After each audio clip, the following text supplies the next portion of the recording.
उत्तर प्रदेश के गोंडा जिले में बैठे सफेदपोश हाकिमों और नगर पालिका के मठाधीशों को क्या कानून का डर नहीं रहा? क्या आम जनता की खून पसीने की कमाई और न्याय के अधिकार को कलेक्ट्रेट की फाइलों में दबा देना ही यहाँ की नियति बन चुकी है?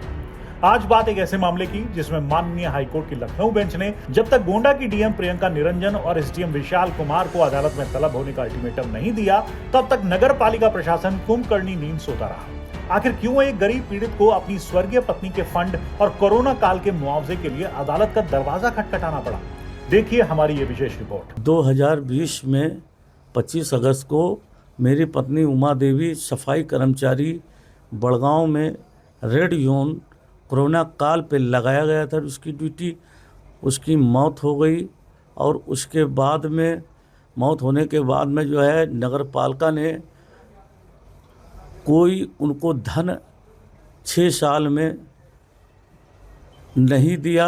बार बार अनुरोध करते रहे, कुछ पेंशन का पैसा दिया, कुछ छोटे मोटे अमाउंट दिए। जब कोर्ट ने लिया है संज्ञान में और माननीय प्रधानमंत्री के द्वारा जो सहायता दी जा रही थी वो माननीय राहत कोष जिलाधिकारी को देना था, इसलिए मैं हाई कोर्ट गया और हाई कोर्ट ने जो है 6 हफ्ते के अंदर निस्तारण करने के लिए आदेश दे दिया। माननीय जिलाधिकारी महोदया बहुत अच्छी हैं, उन्होंने मुझे बीच में बुलाया, तारीख उसमें लिखा हुआ है और उनके सामने मैंने सारे पेपर रखे और हमने देखा कि देखिए कोरोना काल में मेरी पत्नी पॉजिटिव थी, योद्धा घोषित किए गए, मुझे सम्मान दिया गया, मगर सम्मान के जगह पे जो उनको आर्थिक सहायता मिलनी थी वो नहीं मिली और इनके द्वारा 3 पन्ने की न देने की नोटिस मुझे थमा दी गई। पूरा मामला गोंडा नगर पालिका परिषद से जुड़ा है। अर्जुन प्रसाद वाल्मीकि की पत्नी स्वर्गीय उमा देवी नगर पालिका गोंडा के बड़गांव वार्ड में सफाई कर्मचारी थी। साल 2020 में कोरोना महामारी के चरम काल के दौरान ड्यूटी करते हुए संक्रमण के कारण उनकी मृत्यु हो जाती है। नियम के मुताबिक उनके परिवार को तुरंत उनके सेवा काल के रिटायरल फंड्स और सरकार द्वारा घोषित 50 लाख रुपए की अनुग्रह राशि मिलनी चाहिए थी, लेकिन गोंडा के संवेदनहीन सिस्टम ने पीड़ित अर्जुन प्रसाद को दफ्तर दफ्तर भटकने को मजबूर कर दिया। थक हार कर पीड़ित ने हाईकोर्ट की शरण ली, जिसके बाद 8 जनवरी 2026 को माननीय हाईकोर्ट ने साफ आदेश दिया कि जिला प्रशासन 6 हफ्ते के भीतर पीड़ित के प्रत्यावेदन पर निर्णय ले और उनके बकाये का भुगतान करे। अर्जुन प्रसाद ने फिर 13 जनवरी 2026 को ही डीएम गोंडा के दफ्तर में अर्जी दे दी, लेकिन साहब गोंडा के कलेक्ट्रेट और नगर पालिका के बाबू इतने बेलगाम हैं कि कोर्ट के आदेश वाली फाइल को दबाकर बैठ गए। 6 हफ्ते बीत गए, महीनों गुजर गए, पर भुगतान नहीं हुआ। प्रशासन की इस ढिठाई के खिलाफ पीड़ित ने अवमानना याचिका दाखिल की। 14 मई 2026 को माननीय न्यायमूर्ति सौरभ लवानिया ने तल्ख टिप्पणी करते हुए गोंडा डीएम प्रियंका निरंजन और एसडीएम ईओ विशाल कुमार को कारण बताओ नोटिस जारी कर दिया। कोर्ट ने साफ कहा, या तो आदेश का पालन करो और पीड़ित को मानसिक उत्पीड़न के लिए 5000 हर्जाना अपनी सैलरी से दो, नहीं तो खुद कोर्ट में हाजिर होकर जेल जाने के लिए तैयार रहो। दिनांक 9/7/26 को माननीय उच्च न्यायालय लखनऊ द्वारा अर्जुन प्रसाद वाल्मीकि बनाम उत्तर प्रदेश राज्य व अन्य के मामले में याची की पत्नी की मृत्यु कोविड-19 से दिनांक 25/8/20 को कोरोना काल में सेवा के दौरान मृत्यु हो गई थी। तब से लेकर अब तक कई बार याची ने प्रार्थना पत्र दिए, लेकिन उस पर कोई सुनवाई नहीं हुई।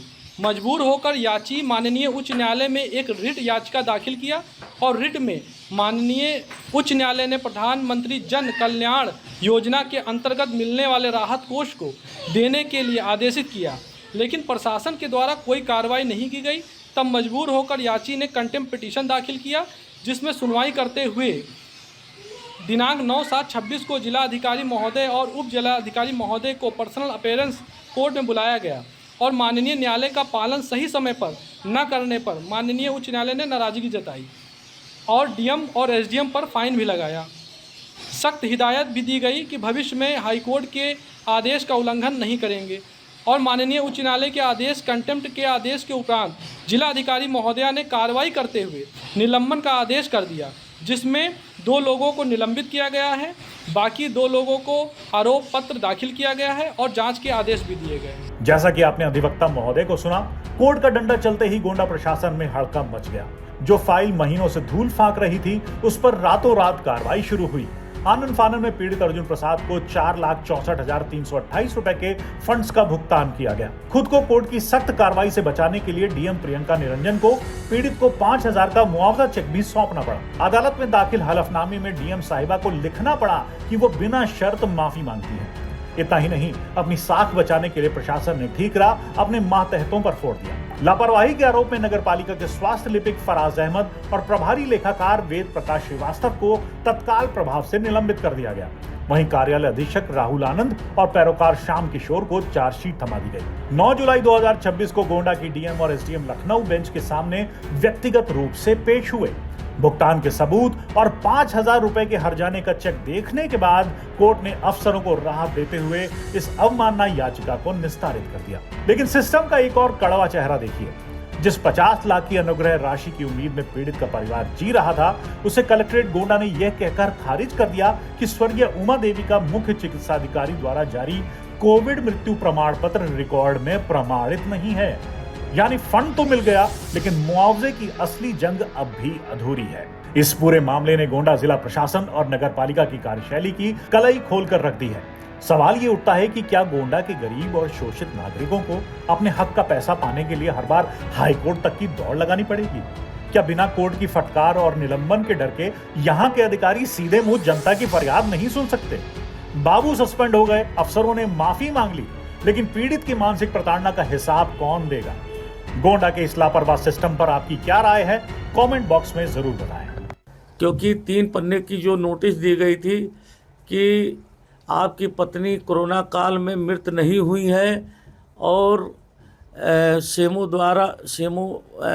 महोदय द्वारा कोई आदेश दिया गया था, जो आप वहाँ गए थे, आपकी पत्नी काम करने गई थी, जबकि सफाई कर्मचारियों को कोई आदेश नहीं दिया जाता है, उनको मौखिक आदेश दिया जाता है वहाँ जाइए, मगर उसके जो सुपरवाइज़र होते हैं उनको नोटिस दी जाती है, उनको पत्र दिया जाता है। और कोरोना काल में अगर नगर पालिका के रजिस्टर निकाल ले तो जहाँ जहाँ रेड जोन लगाया गया था, चाहे वो बड़गांव हो, चाहे रानी बाजार हो, चाहे जहाँ हो, सब में रेड जोन लगा के सफाई कर्मचारियों से जो है अंदर की सफाई कराई जा रही थी, उसी से संक्रमित हुई हैं।